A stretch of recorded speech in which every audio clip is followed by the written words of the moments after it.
সারা জীবন ধরে ঘরে বসে খাওয়াইতেছি, 10 বছর ধরে তোর পড়াশোনার পিছিয়ে টাকা খরচ করতেছি, তারপরে তোর লজ্জা শরম নাই? সারাদিন পড়াশোনা বাদ দিয়ে খালি বন্ধুদের সাথে আড্ডা দিয়ে বেড়াস। এইভাবে আড্ডা দিয়ে বেড়াইলে তো পরীক্ষাতে ফেল করবি। পড়াশোনা করবি না সেটা আগে কইলেই তো হইতো, কমসে কম আমার এতগুলো টাকা নষ্ট হইতো না। তোর মতো পোলা যেন কারো ঘরে জন্ম না হয়। যা বের হ আমার বাসা থেকে। আবার টাকাই রসুস কেন, বের হ। তোর মতো পোলা থাকার চাইতে না থাকাই ভালো।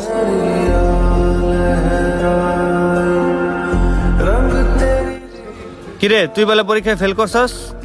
তোরে দিয়ে ইচ্ছেতে ভালো কি বার হইব? পড়ালেখা তো আর তোর দ্বারা হইব না। তুই থাক, তোর সাথে চলে আমার নিজেরও মানিজ্যটা খোয়াইতে চাই না।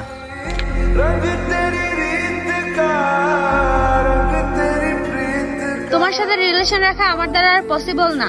এই রেজাল্ট নিয়ে তুমি ফিউচারে কি করবা? যার ফিউচার ভালো না তার সাথে আমি রিলেশন রাখতে পারবো না।